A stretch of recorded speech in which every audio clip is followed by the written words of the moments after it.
Kemarin aja kamu pinjam 7 juta, belum kamu bayar. Sekarang mau pinjam lagi. Oke, nggak apa-apa. Tapi aku bakal ngelaporin kamu ke polisi karena kamu udah melakukan pelecehan seksual kepada aku.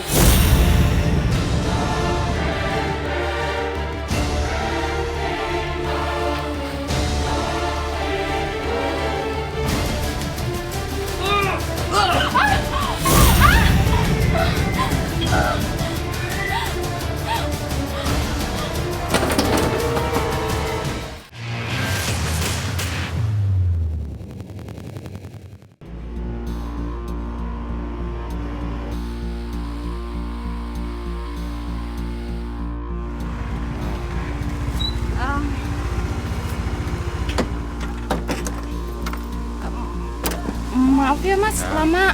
Gak apa-apa kok. Terus gimana? Kita ngobrolin masalah ini di mana nih? Ya seperti kesepakatan kita yang kemarin aja, ngobrolnya di kamar hotel. Ya. Bertemulah Dita dengan Romadi. Dita menyambangi rumah Romadi di Kecamatan Ceper, Kabupaten Klaten, Jawa Tengah. Pasangan muda-mudi yang usianya sepantaran 21 tahun ini bertemu untuk satu urusan. Romadi hendak bicara pada Dita soal pacarnya, Eni.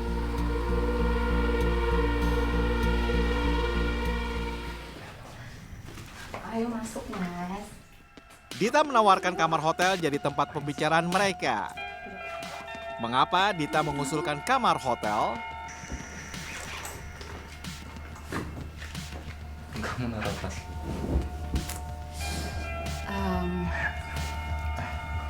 Kamu kenapa sih mas? Gugup banget deh. Udah relax aja ya. Emang kamu gak pernah? Aku kan bilang kita tuh mau bahas tentang si Eni, tapi kenapa bahasnya di sini?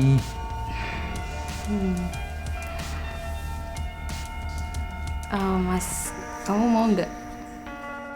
Dan inilah yang terjadi di kamar hotel. Alih-alih membicarakan soal Eni, Dita malah mengeluarkan jurus rayuannya. Dita mengajak Romadi bercinta. Ayo. Usai bercinta, barulah Romadi membuka pembicaraan soal Eni, pacarnya. Romadi berharap bisa mendapat informasi lebih jauh soal karakter pacarnya, Eni, dari Dita. Dita adalah sahabat Eni. Eni ya? Iya. Eni tuh udah gak perawan mas. Dia tuh sering nginap di rumah cowok.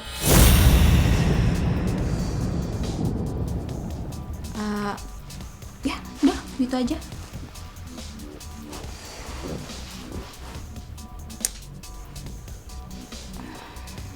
Mas, kok kamu malah bengong sih? Udah gak usah dipikirin. Kaget aja sih. Oh iya, aku mau minta tolong dong, boleh nggak? Minta tolong apaan? Aku mau pinjam duit sama kamu. Nggak banyak kok. Emang kamu mau minjem duit berapa? Aku mau pinjam duit 7 juta, Mas. Soalnya aku mau bayar.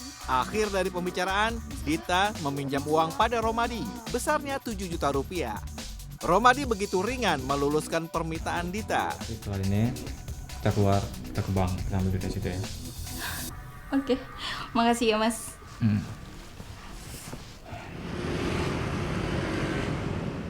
Sebenarnya hubungan kita tuh gimana sih? Oh,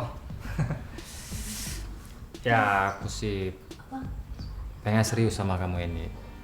Itu. Yang benar. Romadi dan Eni baru pacaran sejak November 2020 lalu. Perkenalan mereka terjadi lewat aplikasi media sosial. 5 bulan setelah pacaran, Romadi dihadapkan satu tawaran, yakni menikahi Eni. Udah kelamaan, aku pulang dulu ya. Pulang. Iya, udah siang, jam 1 nih. Dari tadi jam berapa? Jam 9 aku kemarin. Aja pulangnya. Pak, Bu, Romadi mau pulang nih. Oh iya. Pak, Bu. Iya. Pak, iya, maaf. Iya. Loh, mau kemana, Dik? Masih siang gini kok sudah pamitan. Sering-sering kesini tengokin si Eni. Tuh. Iya Pak, pastilah Pak. Iya. Ya udah, kalau gitu Romadi pamit pulang Bu ya, Pak. Iya, iya. Hati-hati ya. Hati-hati Iya. jalan ya. Iya. Hati-hati Ya. ya, Mas. Pak, Iya, iya. pamit Pak ya, Bu. Ini. Assalamualaikum. Salam. Oh iya, Romadi. Ya Pak. Apa, Pak? Begini. Bapak lihat. Kalian tampaknya sudah serasi. Ya, Bapak harap kalian jangan terlalu lama pacaran. Kalau memang itu sudah jodoh, ya sudah jadiin aja. Maksudnya menikah gitu Pak? Lah iya, terus bagaimana kalau bukan nikah? Iya Pak. Tadi juga saya udah ngobrolin masalah ini sama Eni. Nah, Iya. saya tuh minta waktu Pak. Karena kan Romadi bertekad untuk serius mengajak Eni naik pelaminan, tapi ia minta waktu. Romadi mengaku harus mengumpulkan dana dari gajinya sebagai pekerja di peternakan ayam di Sleman, Yogyakarta. Sebulan, Romadi menerima gaji Rp1.200.000. Dari gaji itu biasanya ia menabung sekitar Rp700 sampai Rp800.000. Kamu harus fokus utama kamu, Iya Pak. ya. Ya udah Pak, Bu, Eni, saya pamit dulu ya Pak ya. Iya, iya. Hati-hati, Hati-hati ya. Iya. Assalamualaikum. Mas. Iya. Waalaikumsalam. Yuk, masuk.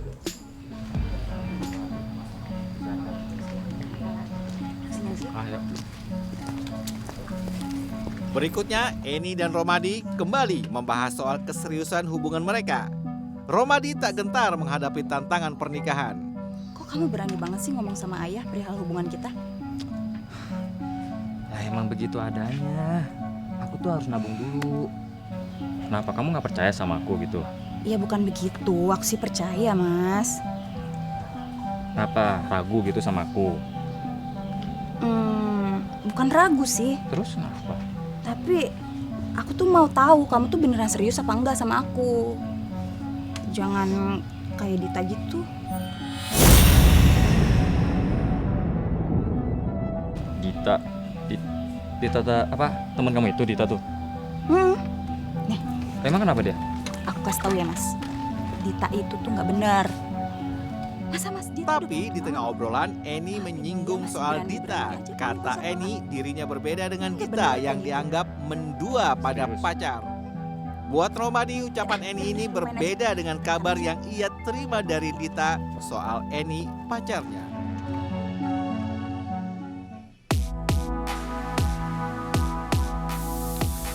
Ngomong apa, Nang? Aku dengar kamu lagi deket ya sama Eni. Iya. Emang kenapa? Aduh, dia tuh cewek nggak benar. Kamu kan nggak tahu dia siapa kan? Udahlah, biarin aja. Emang kenapa sih? Kabar miring soal kelakuan Eni terus didengar Romadi. Kali ini dari teman sekampung Romadi. Benci juga gue orangnya. Bukannya kayak gitu. Dia itu pernah ketahuan sama warga nginep di rumah cowoknya. Ngawur. Serius? Walaupun aku mabuk kayak gini, aku ada seriusnya ini.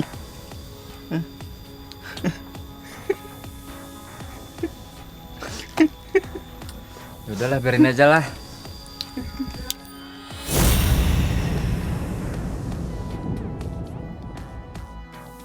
Semakin sering Romadi mendengarkan soal jati diri Erni, semakin Romadi bertahan.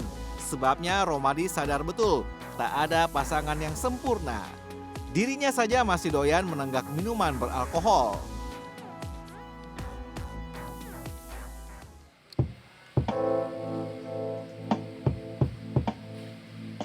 Hubungan Romadi dengan Eni jalan terus, bahkan Eni bertekad melamar kerja jadi TKI. Namun seraya itu, Dita tetap gencar menempel pada Romadi. Lalu Romadi, ia bagai tak berdaya, tetap melayani Dita.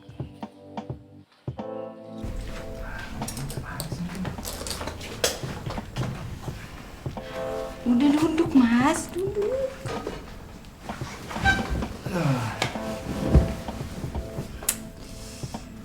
Sama seperti kejadian sebelumnya, Romadi kembali jatuh ke dalam pelukan Dita di kamar hotel. Kamu kenapa sih?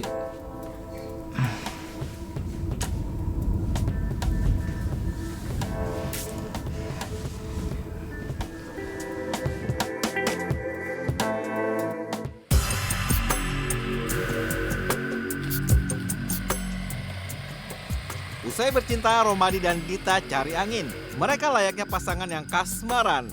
Dari Klaten, mereka menuju Sleman, Yogyakarta. Persisnya di daerah Kecamatan Ngemplak, Kabupaten Sleman, Yogyakarta. Dit, bentar ya. Aku mau buang air kecil dulu ya. Iya, jangan lama-lama ya, Mas. Iya, bentar ya.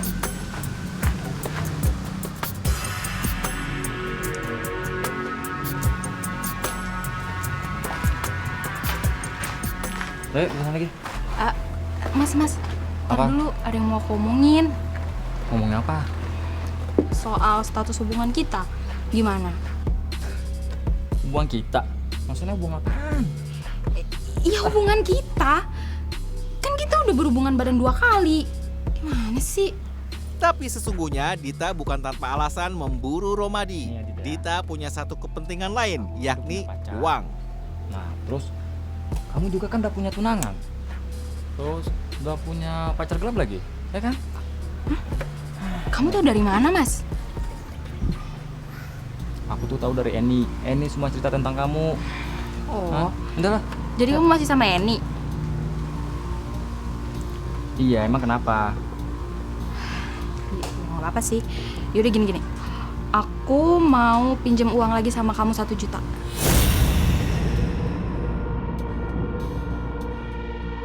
Dita kembali mengajukan pinjaman uang sebesar 1 juta rupiah. Di sini Romadi tak habis pikir. Utang Dita tempo hari belum juga dikembalikan, malah sebaliknya meminjam lagi. Sampai di situ murkalah Romadi, tapi Dita tak mau kalah. Ia beri ancaman pada Romadi. Oh gitu? Jadi kamu nggak mau minjemin aku? Oke, nggak apa-apa. Tapi aku bakal ngelaporin kamu ke polisi karena kamu udah melakukan pelecehan seksual kepada aku. Dan aku juga bakal ngelaporin kamu ke Eni. Kan gitu. Ini namanya pemerasan tau. Bodoh amat. Romadi dan Dita perang mulut. Ujungnya Romadi kalap. Ia kepruk kepala Dita dengan batako. Dita roboh bersimbah darah.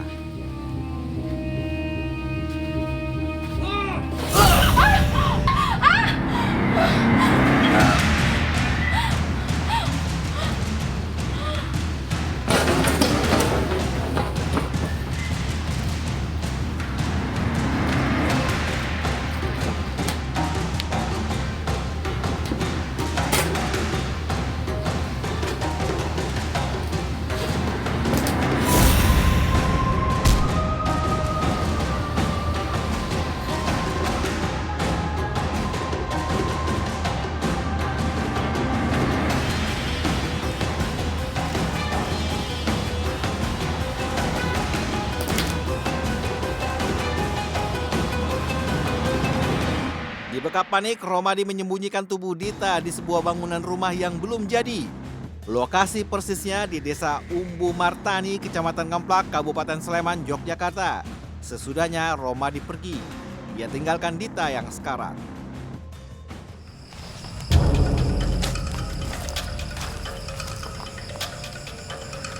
Udah meninggal belum ya?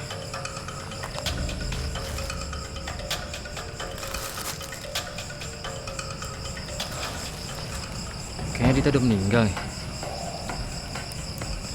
Mainnya kayak kubur di mana ya? Hari berikutnya pada malam hari Romadi datang lagi ke bangunan rumah setengah jadi. Romadi hendak memastikan kondisi Dita. Dita mati. Sebab itu Romadi hendak menguburnya sebagai upaya menghilangkan jejak kejahatannya. Di sebuah tanah kosong yang tak jauh dari bangunan rumah setengah jadi, Romadi mengubur jasad Dita seadanya. Tapi kemudian apa yang terjadi? Gagang cangkul patah. Romadi berpikir keras untuk mencari cangkul lagi.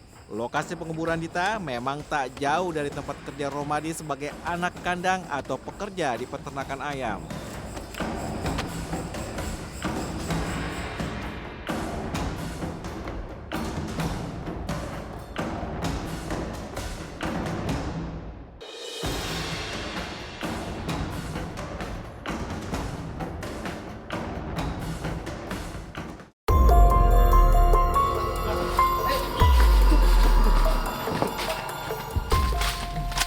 Astaga. Mayat siapa ini? Siapa yang melakukan ini? Pak Eko, Bapak tunggu di sini biar saya panggil polisi ya Pak ya. Iya Pak. Tapi jejak kejahatan Romadi tercium juga. Kuburan Dita di tanah kosong dekat bangunan rumah setengah jadi itu terendus warga.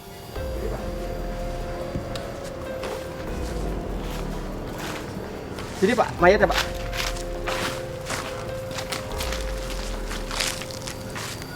Pak, cek TKP.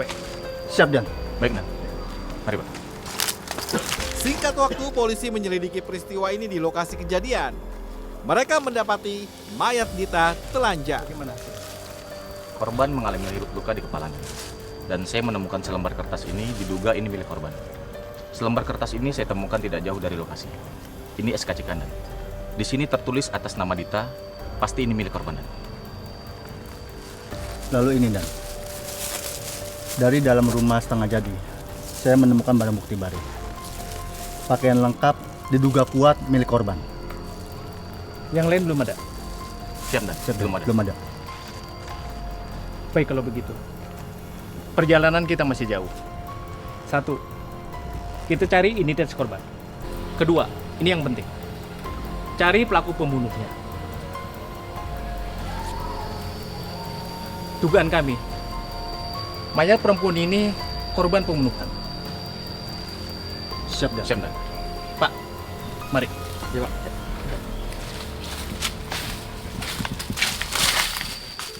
Beberapa hari kejadian penemuan mayat perempuan. Bagaimana penyelidikan kalian? Dari selembar surat SKCK yang ditemukan, kami sudah mendatangi pihak keluarga yang ada di Klaten, Pak. Korban biasa dipanggil Dita, dan pihak keluarga korban juga sudah membenarkan isi dari SKCK tersebut. Mereka juga mengatakan kalau korban sudah tidak pulang beberapa hari ini. Korban sebelum pergi mengatakan kalau dia ingin membayar hutang pada temannya. Lalu kamu?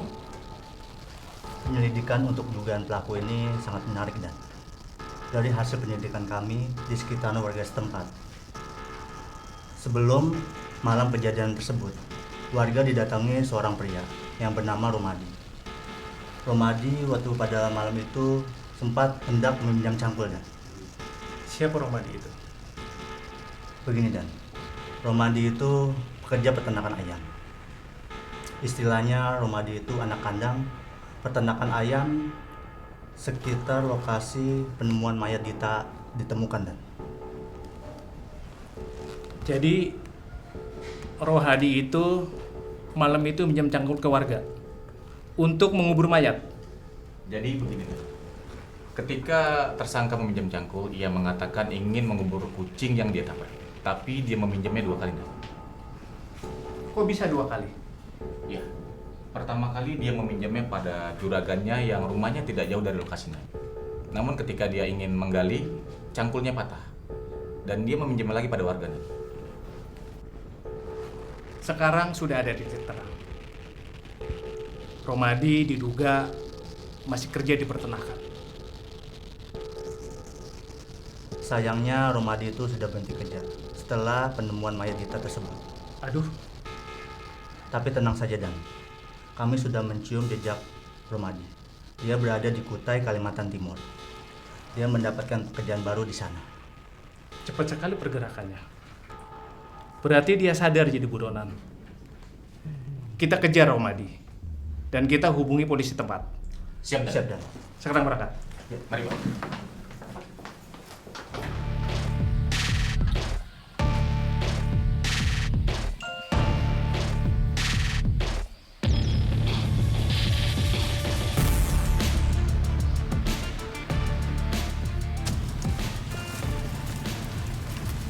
Selamat siang. Ya, siang Pak. Anda Kenapa, Pak? yang bernama Romadi. Iya, saya Romadi Pak. Kenapa Pak ya? Anda diduga membunuh saudara Dita. Iya Pak. Saya yang udah membunuh Dita Pak. Saya menyesal Pak. Saya minta maaf Pak. Pak, bawa. Siap, Dan. Pak. Pak, Mari. Pak. Mari, Pak, kami. saya menyesal Pak. Bener Pak. Mari. Minta maaf. Jalan. Ayo, cepat jalan. Proses penangkapan tersangka adalah kami bekerja sama dengan Satreskrim Polsek Kutai Kartanegara, Kalimantan Timur dengan bekal profil dari pelaku bahwasanya pelaku memiliki teman di Kutai Kartanegara. Dari situlah kita kembangkan, akhirnya mendapat informasi valid. TKP-nya di sini. Korban posisi duduk jongkok, kemudian dipukul sama pelaku menggunakan batako.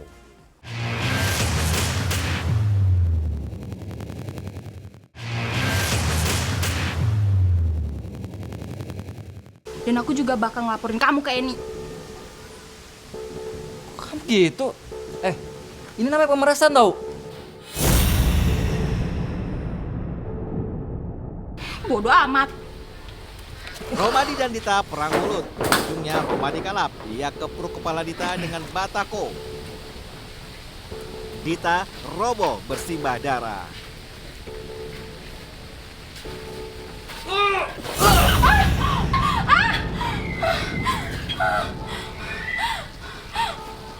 Korban pengen meminjam lagi uang sebesar 1 juta.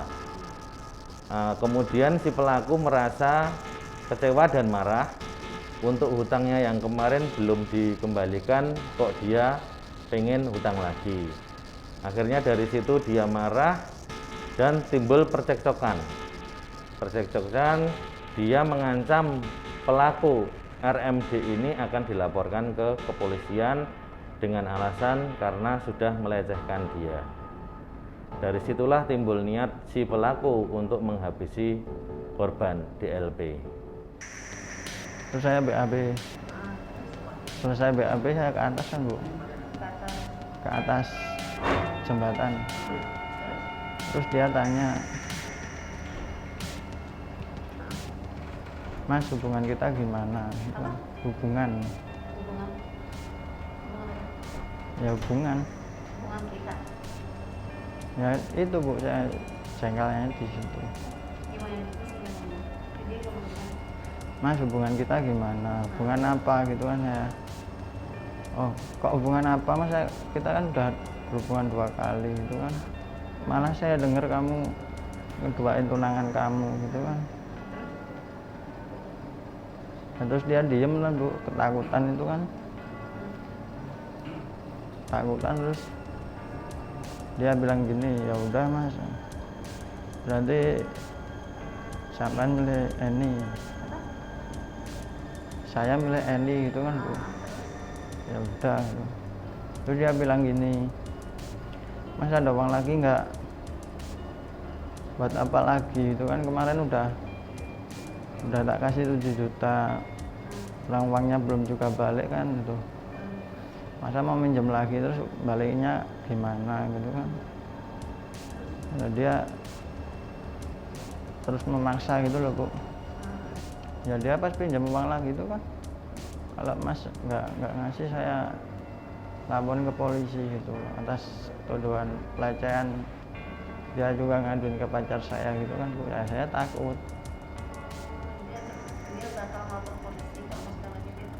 TKP-nya di sini.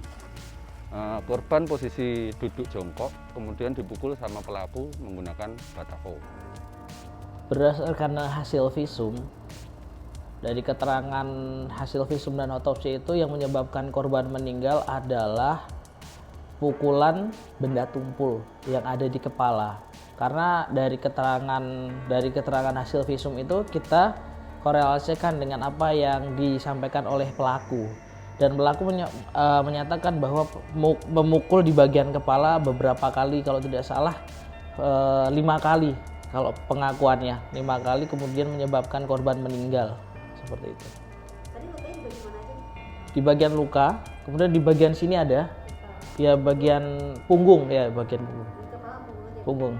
Karena kan memang dari hasil olah TKP sementara prarekon saya itu kan memang dari pelaku menyampaikan bahwa kematian ini saya pukul Pak menggunakan batu batako yang keras itu.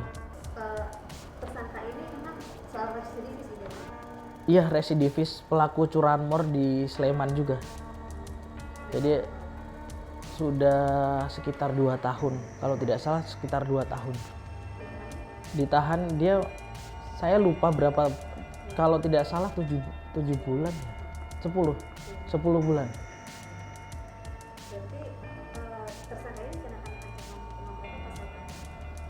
Sementara pelaku ini kami kenakan pasal 340 pembunuhan berencana dengan ancaman hukuman 20 tahun penjara atau seumur hidup.